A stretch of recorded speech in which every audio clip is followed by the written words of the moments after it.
All right, let's get started. Couple things. So we are running down to the wire. We're in the 11th hour. We've only got actually 2 more lectures, including this one, because here's how the schedule is going to go. We're going to lecture today, and we're going to lecture on Thursday. And on Thursday, I'm going to give you all a homework. On next Tuesday, it's going to be just an in-class work day to work on the homework. It'll be due the following Thursday, and then we'll have exam review that Thursday, and then that's it. We are done with engineering computations. Yeah. See, the fact that you didn't show much excitement that you were done with computations, I think is a compliment. I think. It's 8 o'clock, but I'm still getting some laughs out of everybody. All right, let me get the sign-in sheet passed around. So let's take care of a little bit of housekeeping. So again, homework 8 will be assigned on Thursday. I'm waiting till Thursday because the final lecture topic is going to kind of be mixed in with that homework as well. The first problem on the assignment after today you would be able to do for the most part, but the second problem would take a little bit of time. I don't think after today's lecture and after Thursday's lecture it'll be a particularly long assignment, but again, that's what the 25th is for to come in, for y'all to come in, work on it if you got any questions. All right, sound good? All right, homework 7 is graded. I haven't had a chance to put the solution yet on Blackboard, but I will. But your grades should be posted. Before we get into the lecture, one thing I do want to mention, I don't know if any of your other professors mention this or if they care or whatnot, but I do. This is my first time ever teaching engineering computation, so I think especially in this course, I do want the feedback. So if you think that I am the worst professor you've ever had in your life and that I should go sit in the corner for 30 minutes, you know, that's fine. Just do me a favor and tell me so. Like, my point is I want everybody to do the survey. If you look on Blackboard, you'll see a column that's popped up that says course eval. If you show me that you have completed the survey, I don't want to see what you wrote, I just want to see that you have done it. I'll give you 5 bonus points on all your homeworks. Okay, you could say I'm the worst professor ever, just show me that you've done it. I've had students walk up to me with their phone and just show me their list of completed surveys. You can do a screen clipping of course eval that shows here's the surveys that I've completed. 5 bonus points. And that's all there is to it. I've got a hold on. I've got a log that I'm keeping with me, so if you show me, just say hey, and you'll get 5 bonus points. Sound good? Yes. Is that 5 bonus points on workable work? On the average, I'm tacking that on to the average. So, and that might not seem like a lot, but considering how the homework's worth a fair amount in the class, it actually can add up. All right. Sound good? All right. So they close next Friday at midnight, not 3 days from now, but 10 days from now. I'll be bringing this up every day between now and the end of business next, or Thursday afternoon. So, all right, sound good? Okay. So today we're running out of, I guess, major topics to cover in MATLAB because we've actually covered the basics and the fundamentals pretty well. There are a couple items that we have yet to cover, though, that I think are necessary to fully understand the capabilities of MATLAB, and one of them is loops. So that's what we're going to cover today. And I think that loops are really where MATLAB shines and where MATLAB gets its power. I mean, everything that we've done up until now is cool and it's easy to do for the most part, but there's a few limits. Okay, first off, up until now, the codes have been executed from one line to another. In other words, we start at line 1, whatever the program says, it executes, and it goes to line 2, and line 3, and line 4. And it keeps doing that until we're done, and then that's it. Okay? Now, I think so far what we've done is pretty straightforward, but I don't know that anything that we've done now couldn't be done in Excel or by hand or something like that. We're not really gleaning the benefits yet of MATLAB. Like, why are we learning all this stuff? Like, why cover all this MATLAB stuff when I could just do it in Excel or do it by hand? Well, one of the big things is loops, okay? MATLAB, and this isn't really true of just MATLAB, this is true of most programming languages in general. MATLAB provides the ability to execute the same segment of code over and over again, or however many times that you specify. If you want MATLAB to do the same set of computations 1,000 times, it can do it without having to write 1,000 lines of code. You just use a loop, okay? And that's where our discussion is going to focus today.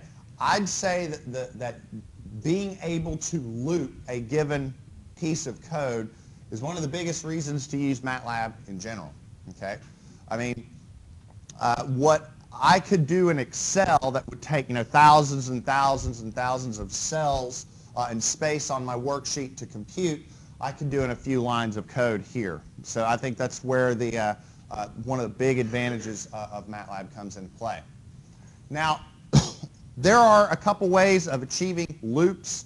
One of them is to use while, W-H-I-L-E. There's a while loop that you can use, and basically, as long as a given statement is true, it will continue to perform computations. But arguably, the most common way to create a loop is to use for loops.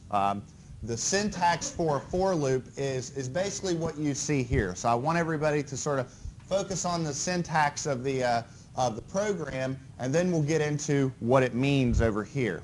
So a loop starts with the word for, and it ends with the word end. It's kind of like, how an if statement, it ended with the word end, with end.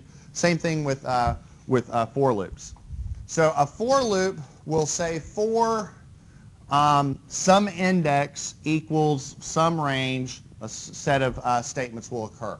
Well, that's the syntax. Here's what this means. So let's say I have a loop going from an index, we'll say k equals 1 to 5. So, k equals 1, k equals 2, k equals 3, k equals 4, k equals 5. What the loop will do is it will say this. It'll say, okay, let's start off with k equals 1. Okay, so we're going from k equals 1 to k equals 5. So it'll say, okay, let's start with k equals 1. Okay, so k equals 1. Is that bigger than 5? Nope. So it'll execute some code, and then it'll add 1 to that index, or add however much your step is, and it'll do it again. And it'll keep doing that until your index either exceeds the stop or equals the stop, and then it'll be done.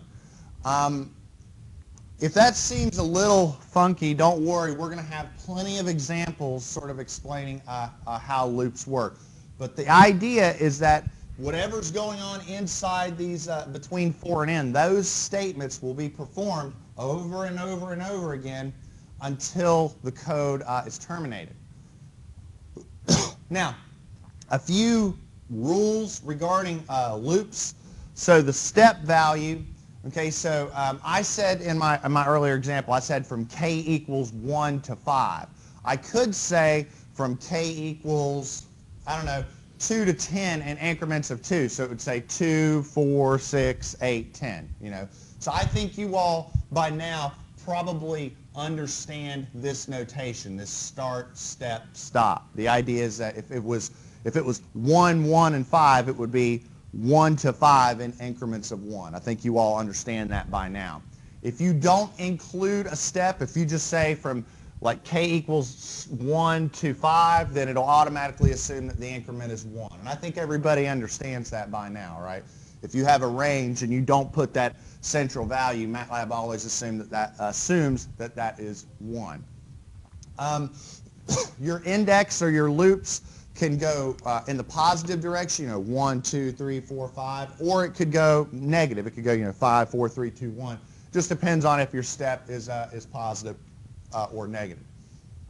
If your start and your stop equal one another, then the loop is only going to execute once, in which case it's not a loop. So for a for statement to make sense, it needs to execute more than once. Now for the index variable, usually you'll do things like k equals 1 or m equals 1 or n equals 1 or what have you. Don't use I and j if you recall, because I and j are imaginary variables. Which I'll say this: you are perfectly fine to use I equals j or I and j for your index, and it will work. I think a word of caution would probably be advisable, especially to you electricals in the room, because I in electrical engineering tends to refer to current, and J tends to refer to your imaginary number, which for you electricals in the room, that actually will matter. So I would sort of avoid using that in loops. Okay? Sound good? Now, how many of you all are in like Calc 2, or if you are not in Calc 2, how many of you have seen this notation before? How many of you have seen this? Okay, good. Okay. One of the most, I think, to sort of easily explain a loop, I think the best place to start is sums, okay? Because a sum is a mathematical expression of doing the same thing over and over again and adding it up. So let's take this loop, because that's all a sum is really, is a loop, okay? Let's take this loop, all right? So this is a sum from k equals 1 to 5 of the quantity k squared, okay? Now, if you have not seen this notation, the big E-looking letter is the Greek letter sigma, and that represents summation in mathematics. Anytime you see a big Greek sigma like that, it basically means summing things up. So we are summing from k equals 1 to 5, and we are summing the term k squared. So all that means is I start at k equals 1, and I go to k equals 5, and I just sum k squared. So k equals 1, that's 1 squared. K equals 2, 2 squared. K equals 3, 3 squared. And I just add those terms up. So if I were to do that by hand, I'd get 1 squared plus 2 squared plus 3 squared plus 4 squared plus 5 squared. So that's 1 plus 4 plus 9 plus 16 plus 25. And do that math, and you'll end up getting 55. Okay? Everybody okay with that? Now, if you don't already have MATLAB open, you might want to go through and open it up, because we're going to do some loops together here in a second. Here's what that loop would look like in MATLAB. So I want to look at this box of script, and I want to really sort of digest it and make sure everybody understands what's going on. Okay, so the first thing that's done is I have a statement that says x equals 0. Okay, so right off the bat, I'm stating that x equals 0. X is ultimately going to be my answer in the end. Okay, so in other words, when this loop is done, bless you, when this loop is done, I want x to be 55. Okay, so x is going to be my answer. And I'm going to start off by setting x equal to 0. Okay, now I have the loop running from k equals 1 to 5. Okay, so the loop is going to run through 5 iterations. Okay, it's going to have k equals 1, k equals 2, k equals 3, k equals 4, and k equals 5. Each of those iterations increases by a value of 1 because there's no number right here. It's not 1. It's where it says 1 to 5, it assumes that that step is 1. Make sense? Now, here's what you got to understand. So we're going to do this code 5 times. Let's start off with the first increment. So k equals 1. Before the loop is executed, right here, x equals 0, because that's what I defined at the very beginning, right? What does the loop say? It says x equals x plus k squared. Now, we discussed this in the very beginning. If you have a quantity where you have the same value on the left and right side of the equal marks, what happens? Well, the first thing that happens is everything that's on the right side of the equal mark, equal sign, is executed. So x plus k squared. Well, x is 0, k is 1, so 0 plus 1 squared equals 1, right? And it takes that value and assigns it to x. Make sense? Everybody okay with that? All right. So now the second iteration of the loop. Now k equals 2, okay? So before that statement is executed, x is 1. So what do? We take 1 plus 2 squared, we get 5. Plug that in back here, right? Third line, x equals 5. We have 5 plus 3 squared, that's 14. Assign that back here.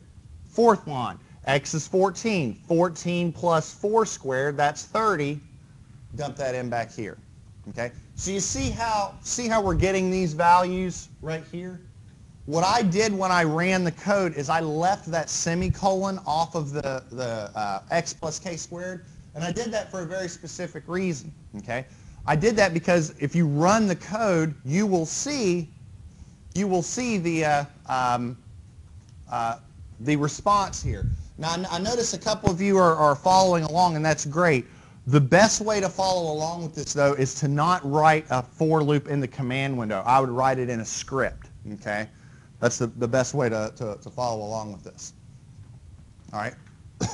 Is everybody okay with this? Everybody okay with this? Now, if you are okay with that, then a couple things.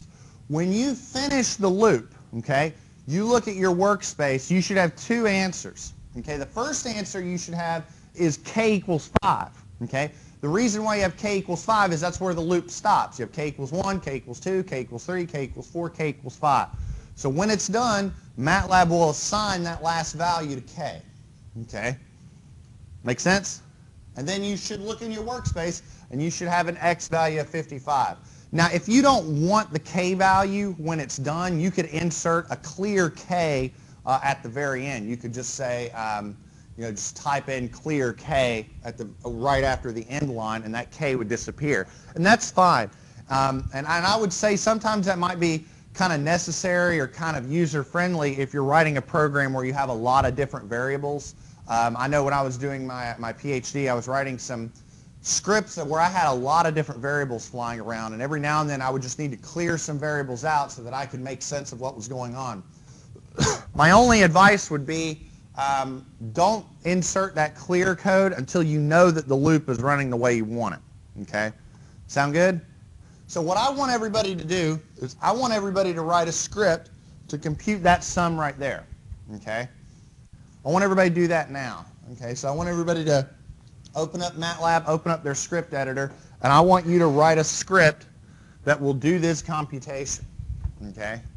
Now, one hint I will say, if you raise a term to the 1/2 power, what's another way of saying that? Square root. Okay?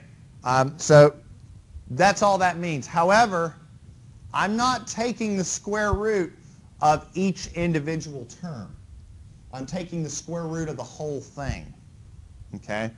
So your square root line should not be inside the loop.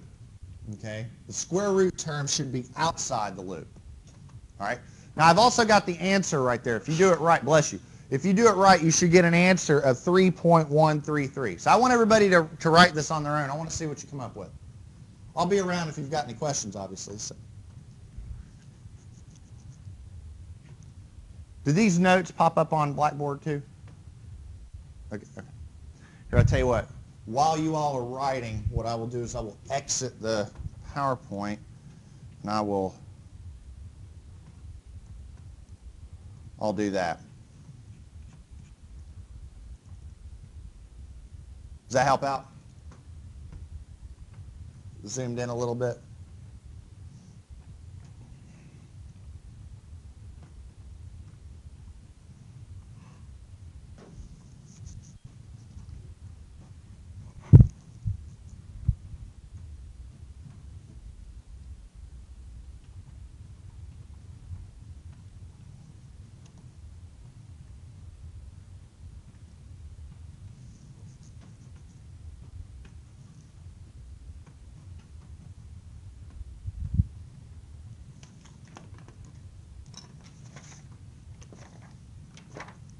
Remember, make sure you're referring to that previous loop so you understand the notation, what values to incorporate inside the loop and what have you.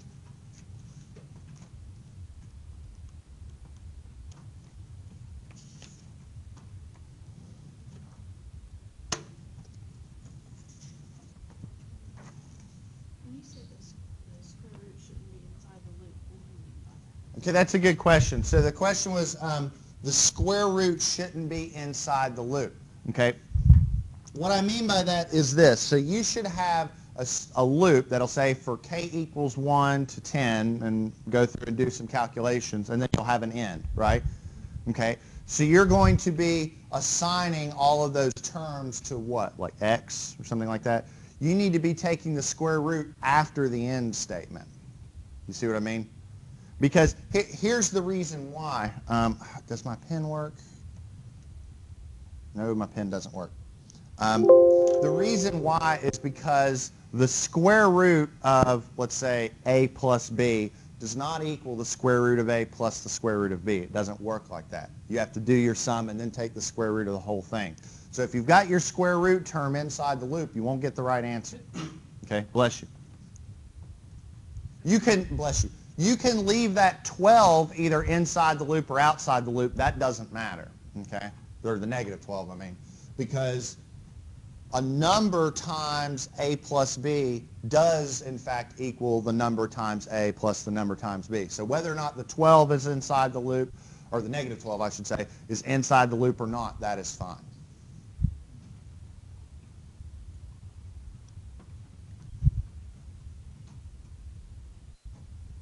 Okay, so again, you're throwing your square root inside the loop.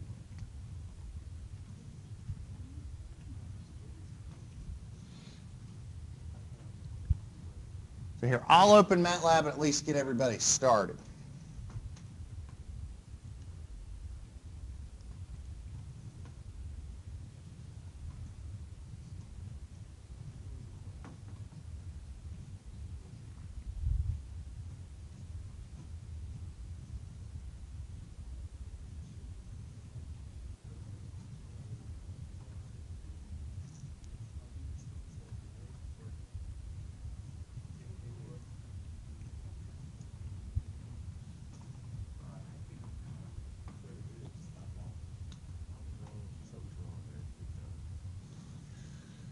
Well, hold on. Let's. I just don't know.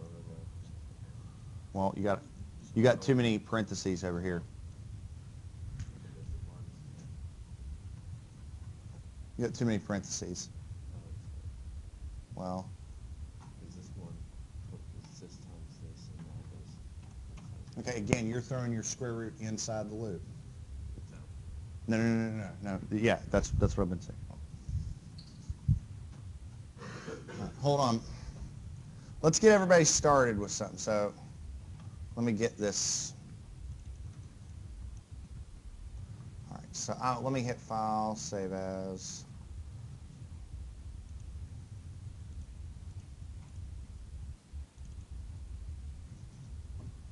So I'm going to call this script something like Lecture 27, Example 1, or something like that. Okay.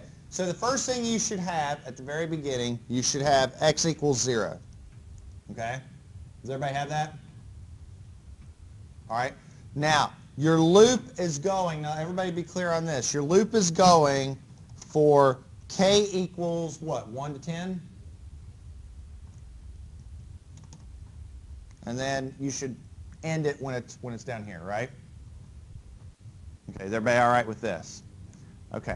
Now, let's go back to our previous example. Okay? So here was our previous example right here, right? Okay? So our previous example was k equals negative 1 to 5, k squared, right? And the way that we executed that in the loop is we said x equals x plus something, right? And that something was whatever term we were adding. So in your MATLAB loop, you should have x equals x plus something. I'm going to let you all write out the something. But again, that 1/2, you've got to leave that out. Okay? Again, the square root of a plus b does not equal the square root of a plus the square root of b. So you cannot take the square root of each individual term and add them up. That doesn't work. Okay? Does that make sense? Mathematically? Now, whatever that something is, that's what we're adding up.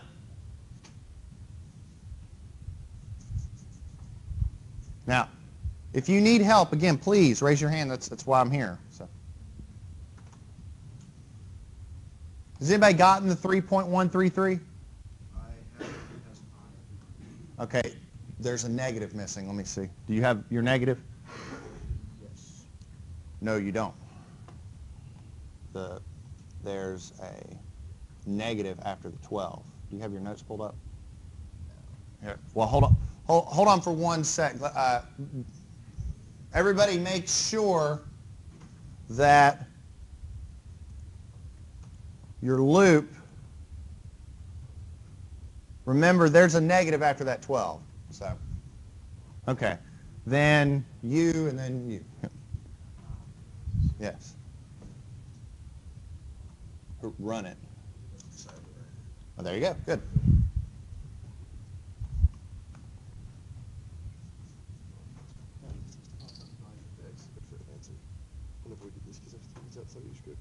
Oh, well, that's fine.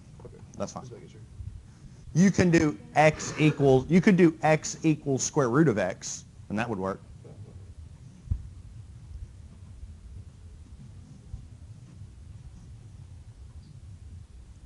All right. Your something, just so everybody's clear on this, your something should be something, or no pun intended, should be to the tune of, what do we have? We have -1 raised to the k, and then divided by k squared, right? Sound good? Now, if you want, you could say, you know, -12 times. You can do that, okay? Is everybody clear on that?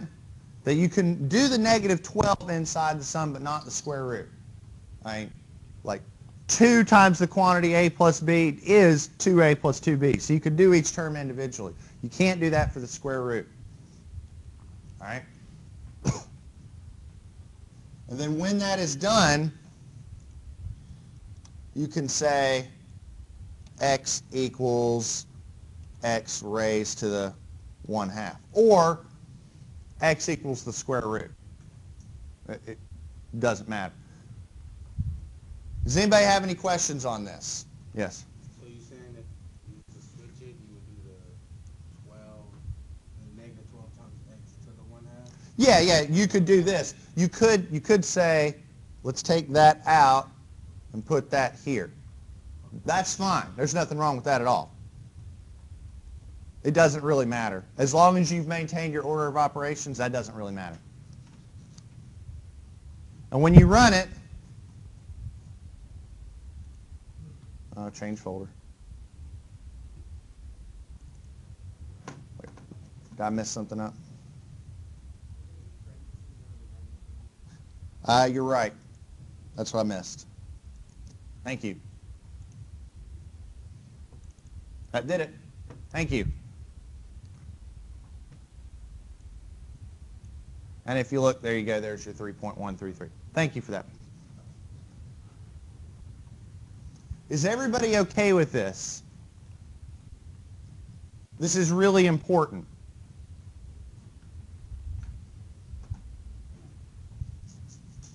Any questions at all? Yes. What's this? Okay. I think I see where I might have. First up, you left that in there. Yeah, That- I see that now. Now,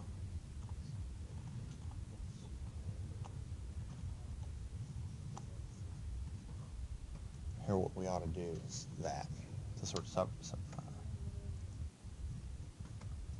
yeah. All right, great. You can't do your square root inside your loop because what you're doing is square rooting each term and adding them up. And that mathematically that doesn't work out.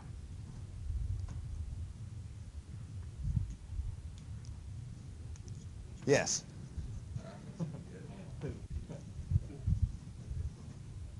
All right, let's see. All right, let me run it. Yeah, that might do it. So that you're k squared and then dividing. Let me see.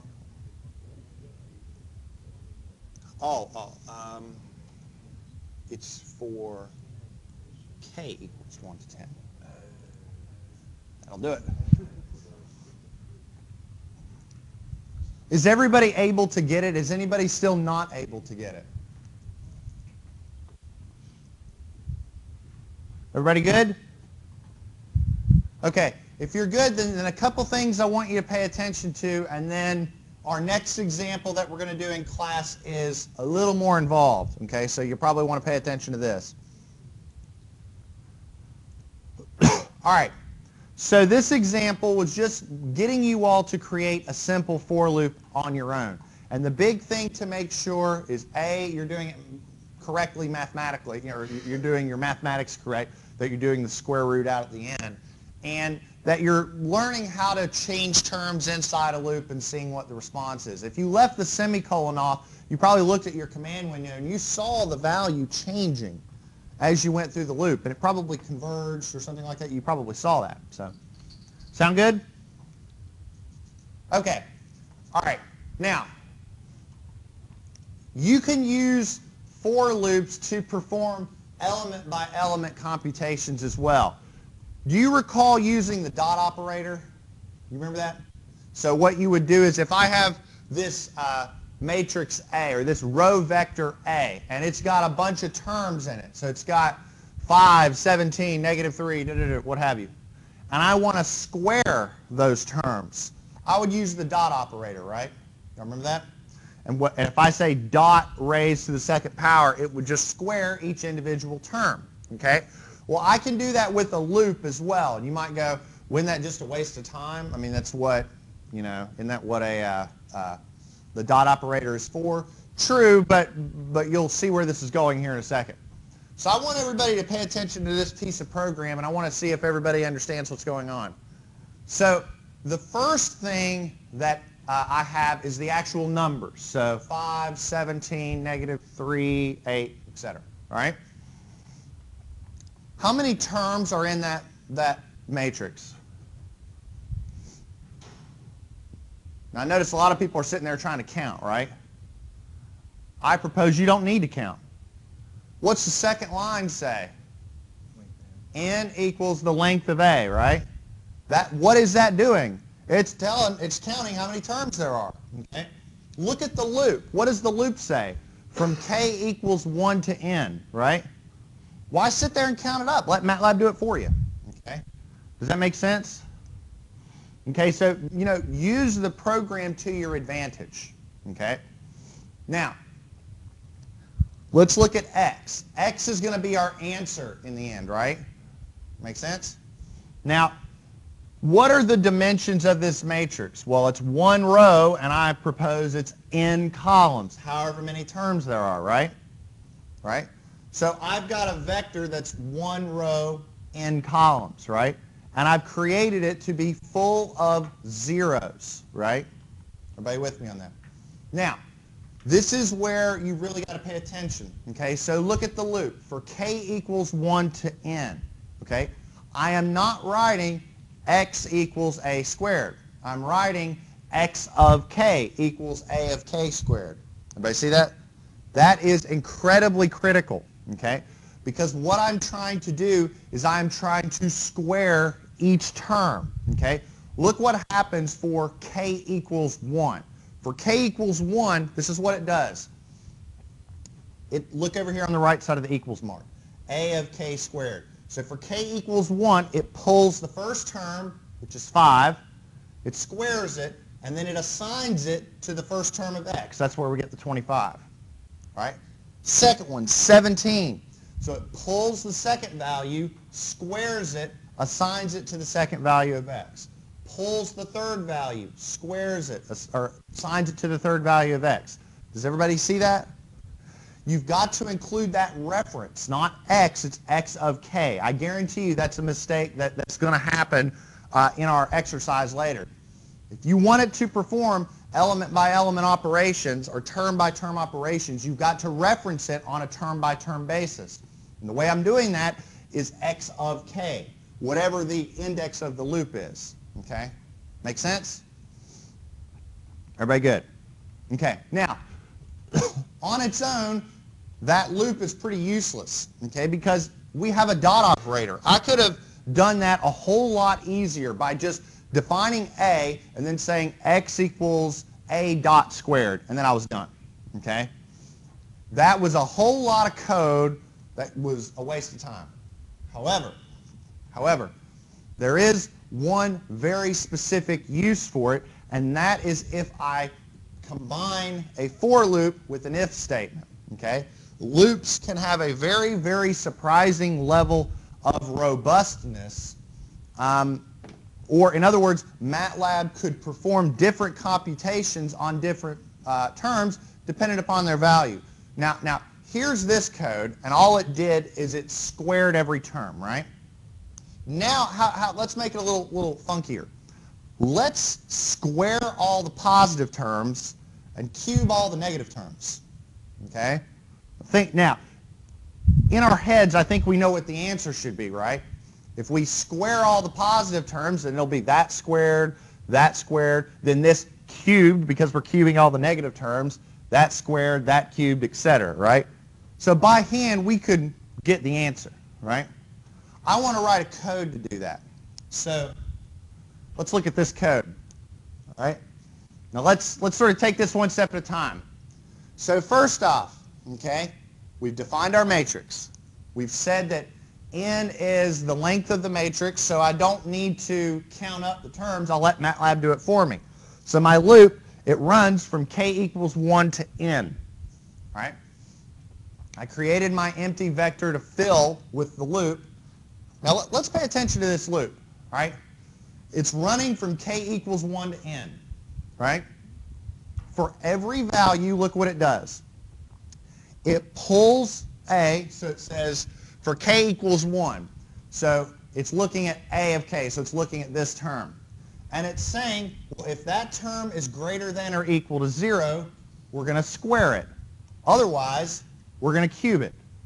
Right? See that? Now that you could not do with the dot operator. That's a little more robust. Okay? That's a little more robust. Make sense? Now notice at the end I'm clearing k. So I've actually cleared the index when it's done because I don't really care about that. I could clear n. I actually don't really need that either. I mean, I only needed that to run the loop. All right? Make sense? I actually could have cut out the middleman, as it were, and instead of saying from k equals 1 to n, I could say k equals 1 to the length of a. I could have done that and then just cut out the middleman altogether. But I want to take it a step at a time just to make sure everybody's understanding what's going on. Does that make sense? Any questions? All right. Now let's see if we can do some programming. So this is probably going to take a while, so I want you all to work on this for the rest of class. If you understand this, then your homework is going to go together, or it's going to go pretty easily. Let's take a look at this. So I have a motion of a particle. So I have, let's say a car driving down the street or what have you, and it is defined by the following function. Okay. So notice my words. If t is between 0 and 10, then x is 0.5 t squared. Notice my word if t is between 10 and 20, this is your function. Otherwise, this is your function. Notice the if. I'm using the if. Notice that? Okay. So, what I want you to do is write a script that will compute the x values from a range of t to equals 0 to t equals 30. All right? So I want you to use 100 values. I want you to use linspace to create your t vector. All right? Now this is going to require you all to go back to your notes and go back and recall how to do the linear linspace and all that. So it's going to require a little bit of research on your hands, but I think that's sort of the point. I want you to be able to tackle this problem on your own. I'm here, so obviously if you've got any questions, and if you want to work in groups or ask your neighbors, that's totally fine. I did give you the answer. This is what it should look like in the end. Okay? You should have a curve that looks kind of something like that. I do want you also to plot it, just to make sure that it looks right. That's what it looks like. I want you all to go to work and see what you can come up with. I turn it over to you. Yes. You have an Untitled sheet. Oh, did I not pass it around? I'm sorry. I blame him. I'm going to point at him. How about this? I'll do this. I'll go like this, and then I'll do this.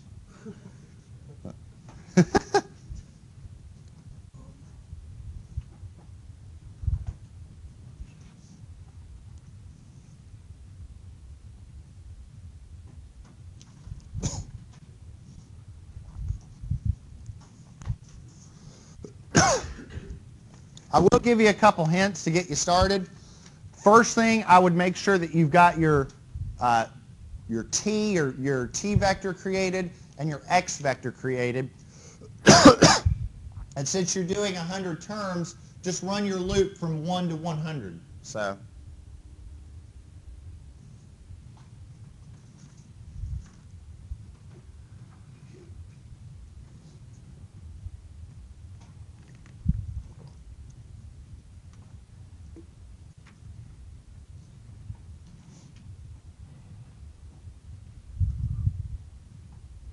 I'll go back to the equations.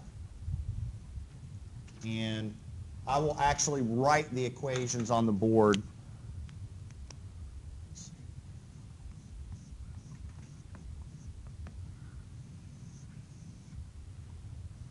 I'll do the bottom one first. Can you all over here read this?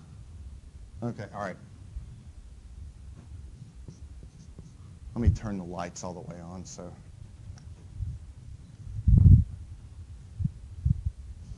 And since I'm done with lecture, I might as well stop the recording.